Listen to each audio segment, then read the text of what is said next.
Welcome back मेरे प्यारे देश के भविष्यों।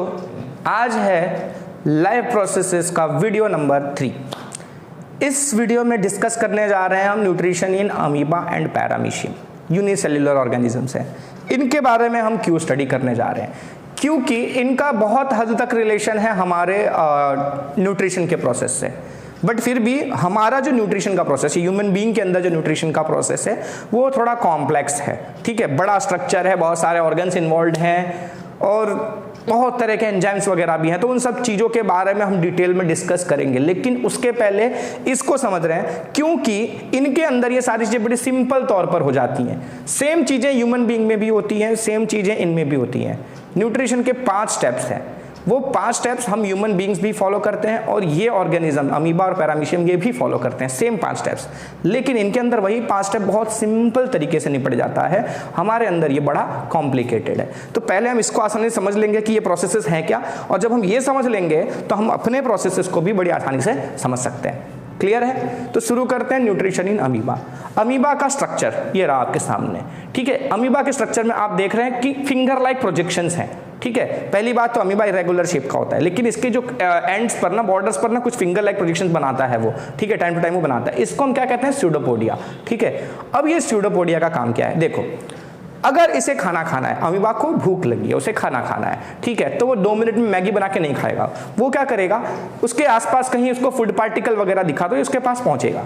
फिर क्या करेगा, आप देख सकते हो यहाँ पर कि वो उस फूड पार्टिकल के बगल में अपना स्यूडोपोडिया का स्ट्रक्चर एनलार्ज करेगा। इस तरह से कुछ कैचिंग करने की ट्राई कर रहा है, आप देख रहे हो। ठीक है, फिर ये स्यूडोपोडिया जो है ना, वो उसके एंड्स ऐसे क्लोज हो जाएंगे और फूड पार्टिकल उसके अंदर ट्रैप हो जाएगा। ठीक है, तो जब इस अमीबा के अंदर ये फूड पार्टिकल ट्रैप हो गया, ठीक है, यहाँ फूड वैक्यूल है। ठीक है, अब इसका क्या होगा, इस फूड का, ये फूड को ना वो सिंपलर फॉर्म्स में तोड़ देगा।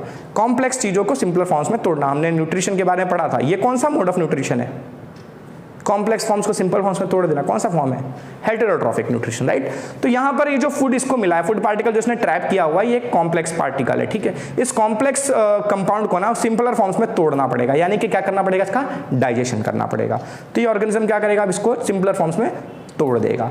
इसके बाद क्या करेगा, सिंपलर फॉर्म्स में क्यों तोड़ना होता है? क्योंकि हम वो कॉम्प्लेक्स फॉर्म्स को एब्जॉर्ब नहीं कर सकते थे। ठीक है, तो ये ऑर्गेनिज्म उसको उस कॉम्प्लेक्स फॉर्म को एब्जॉर्ब नहीं कर सकता, उसमें से न्यूट्रिशन नहीं ले सकता, इसलिए इसने इसको सिंपलर फॉर्म्स में तोड़ दिया। सिंपलर फॉर्म से तोड़ने के बाद क्या होगा, ये इस पार्ट्स को एब्जॉर्ब करेगा। ठीक है, इसकी बॉडी में ये सारे पार्ट्स अलग अलग जगह पर एब्जॉर्ब हो जाएंगे। ठीक है, एब्जॉर्ब क्यों करना था? क्योंकि इसके बाद इसे इसमें से न्यूट्रिशन लेना था, एब्जॉर्ब करने का, जिसमें से इसे न्यूट्रिशन लेना था। तो वो प्रोसेस भी हो रही है। ठीक है, अब ये सारी प्रोसेसेस हो जाने के बाद, ठीक है, कॉम्प्लेक्स पहले तो कॉम्प्लेक्स पार्टिकल को बॉडी में ले लिया, उसे छोटे छोटे पार्ट्स में तोड़ दिया, तोड़ने के बाद उसे अलग अलग बॉडी पार्ट्स में एब्जॉर्ब कर लिया, एब्जॉर्ब करने के बाद उसमें से न्यूट्रिशन भी ले लिया। इन सारे प्रोसेसेस के दौरान कुछ वेस्ट जनरेट होगा। ठीक है, इस वेस्ट का उसकी बॉडी में काम नहीं है। इसके अलावा ये भी हो सकता है कि ये सारे वेस्ट उसकी बॉडी को हार्म करें, तो वो क्या चाहता है कि ये बॉडी से बाहर चले जाए। तो इन प्रोसेसेस में जो भी वेस्ट जनरेट हुआ है उसको ये अपनी बॉडी से बाहर करेगा। कैसे बाहर करेगा? इसका जो ये स्यूडोपोडिया का स्ट्रक्चर है, किसी भी जगह पर उसकी बॉडी में वो रप्चर होगा, यानी कि थोड़ी देर के लिए फटेगा और ये जो भी वेस्ट है वो बाहर चला जाएगा। ठीक है, तो बड़ा ही सिंपल सा प्रोसेस था, राइट। फूड पार्टिकल को लिया, पचाया, तोड़ा ताड़ा, एब्जॉर्ब किया, एनर्जी ली, जो वेस्ट निकाला फेंक दिया। ठीक है, क्योंकि भाई ये यूनिसेलुलर ऑर्गेनिज्म है, उसकी बॉडी बड़ी ही सिंपल है और ये सराउंडिंग के कांटेक्ट में डायरेक्टली होता है। डायरेक्टली खाना लेना और डायरेक्टली जो वेस्ट है रिलीज कर देना, बराबर। अब ये जितने स्टेप्स हुए, इन स्टेप्स का अपना अपना नाम है। ठीक है, पहला स्टेप जिसमें उसने फूड को ट्रैप करके अपनी बॉडी में लिया, बॉडी में फूड की एंट्री करवाई, उसे हम कहते हैं इंजेशन। क्या कहते हैं? इंजेशन। इंजेक्शन नहीं, इंजेशन। ठीक है, सेकंड पार्ट में क्या किया उसने, कॉम्प्लेक्स स्ट्रक्चर था, जो भी फूड पार्टिकल उसने लिया था उसको सिंपलर फॉर्म में कन्वर्ट कर दिया, सिंपलर मॉलिक्यूल्स में उसको टर्न किया, तोड़ ताड़ के। ठीक है, बताया था ना, केला काटना मतलब नहीं होता है, कॉम्प्लेक्स मॉलिक्यूल को सिंपलर फॉर्म में चेंज करना वो प्रोसेस होता है। तो इस प्रोसेस को हम क्या कहते हैं? डाइजेशन, जो कि हमारा सेकंड स्टेप है। डाइजेशन हो गया, सिंपलर फॉर्म्स में तोड़ा था। क्यों तोड़ा था? ताकि उसको आसानी से एब्जॉर्ब किया जा सके बॉडी पार्ट्स में। तो एब्जॉर्ब करना तीसरा स्टेप है, जिसे हम कहते हैं एब्जॉर्प्शन। ठीक है, फिर बात करते हैं अगले स्टेप की, जिसमें इस सारे न्यूट्रिएंट जो भी इसने पार्टिकल्स जो छोटे सिंपलर फॉर्म्स में एब्जॉर्ब किए उसमें से एनर्जी निकालना, उस एनर्जी निकालने की प्रोसेस को हम क्या कहते हैं? एसिमिलेशन, जो कि हमारा चौथा स्टेप है। और लास्ट स्टेप है जो भी वेस्ट जनरेट हुआ है उसे बॉडी से बाहर करना, to release the waste, right, and that is called as egestion.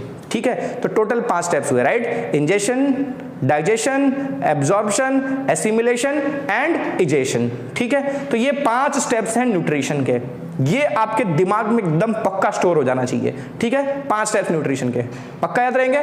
ठीक है, तो अमीबा में ये होता है, सेम इसी तरह का प्रोसेस पैरामीशियम में भी होता है, लेकिन उसमें थोड़ा सा फर्क है। क्या फर्क है? देखो, अमीबा की बॉडी इरेगुलर है, उसमें मुंह कुछ नहीं है। ठीक है, वो स्यूडोपोडिया से ही सारा काम होता है, लेकिन पैरामीशियम के पास अपना एक मुंह है। ठीक है, हम भी खाना मुंह से ही खाते, राइट, यहाँ से ठूस के नहीं, बताया था ना, केला फाड़ा, ये इधर से स्किन काटी और इधर केला ठूस दिया, इधर स्किन फाड़ी, इधर एप्पल ठूस दिया, ऐसा तो होता नहीं है, राइट।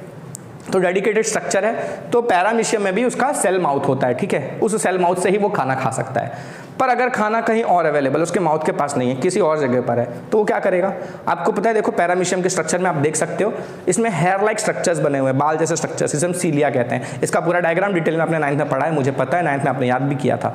ठीक है, तो ये जो सीलिया है, ये क्या करेगा? जहां भी फूड पार्टिकल पड़ा है, सीलिया की मदद से ढकेलते ढकेलते ढकेलते ढकेलते ये फूड को क्या करेगा? अपने माउथ के पास तक ले आएगा। ठीक है, जब ये सीलिया की मदद से ट्रेवल करते हुए उसके माउथ तक पहुंच गया, फिर ये माउथ से बॉडी को फूड को अंदर ले लेगा। ये हो गया उसका इंजेशन। क्लियर है? फूड पार्टिकल को ढकेल के लाया सीलिया की मदद से और माउथ के थ्रू अंदर ले लिया, दैट इज इंजेशन। क्लियर है? उसके बाद सारा प्रोसेस वही है। ठीक है, फूड वैक्यूल में जाना, उसका सिंपलर फॉर्म्स में टूटना, एब्जॉर्प्शन होना, एसिमिलेशन होना एंड देन इजेशन हो जाना। ठीक है, तो ये सारा स्ट्रक्चर, इसका बाकी जो फंक्शन है वो अमीबा की तरह ही है, तो इसको इतना डिटेल में डिस्कस करने की जरूरत नहीं है, अपनी बुक में भी नहीं है। ठीक है, तो इतना सब बस ये सिंपल सा जो यूनिसेलुलर ऑर्गेनिजम्स हैं, इनके अंदर जो न्यूट्रिशन की एक्टिविटी है वो इस तरह से होती है। बस आज यही समझाना था। अगली वीडियो ह्यूमन बीइंग के अंदर जो न्यूट्रिशन है, बड़ी डिटेल्ड वीडियो होगी, उसके लिए थोड़ा सा टाइम, बस थोड़ा सा टाइम वेट कर लीजिए, बहुत जल्द आ रहा है। तो तब तक के लिए गुड बाय।